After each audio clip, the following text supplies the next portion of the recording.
Dito tayo ngayon sa pagpapalit at pagtatanggal ng mas madaling paraan ng pagtanggal ng fork, motorcycle fork, at pagbukas ng inner tube nito. May yung pagtanggal ng spring inner tube. So una, luwagan muna natin itong clamp. Medyo matigas yan kasi persado ito eh. Yan. Okay. Yan, maluwag na oh. Pag maluwag yan mga lods, di kamay lang, sabihin nasa kondisyon ng thread. Magandang kondisyon ng thread. Tapos ito sa taas, luwagan din. Yan, maluwagan na yan. Then dahan-dahang hilahin pa ilalim.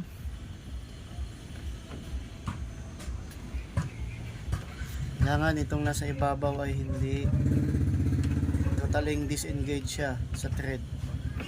Okay na, yun. So, iwan lang natin yung tornilyo dyan para hindi mawala.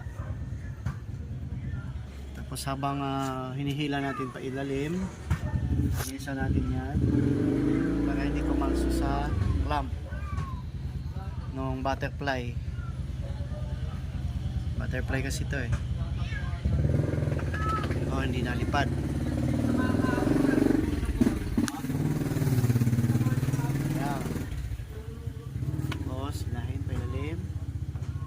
Pag hinihila, iikutin mo ng dahan-dahan. Yan.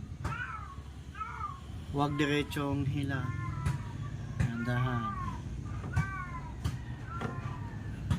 Lumot, diba? Okay, yun. Ngayon naman, pagtanggal na ito, kasi ito, matigas to. So, ang gagawin naman natin ito, ang pagtanggal na ito, gagamitin natin tong clamp pangontra, diba? Tapos tingnan din natin yung batalya kung may mga guhit. Good condition naman siya. So okay, change oil seal lang talaga ang gagawin natin. Pasok natin yan, ganyan, higpitan to. Medyo matagal kasi wala akong drill na panghigpit.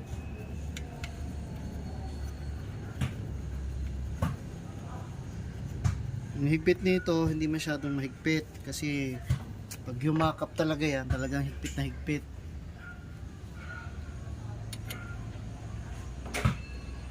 Parang ikaw, iniiwan ka na, higpit pa rin ang yakap mo.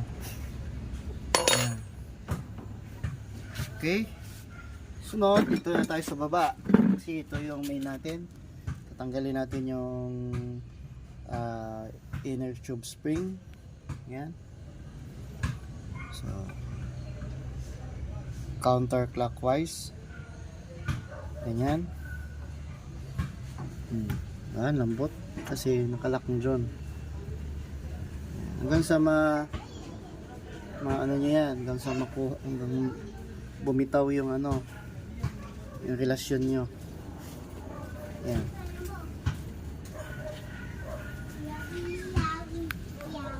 Paikutin mo ng paikutin yung jowa mo hanggang sa bumitaw. Ayan na. Bumitaw na nga. Diba? Bumitaw na. Tanggalin. Ayan na. Kuha na natin ang main. Tapos click tayo dito, luwagan.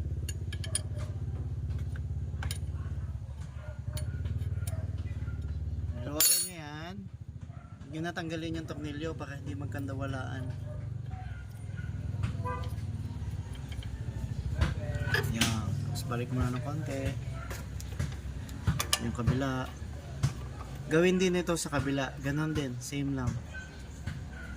Yan, okay. So ayan ang mga na-loads.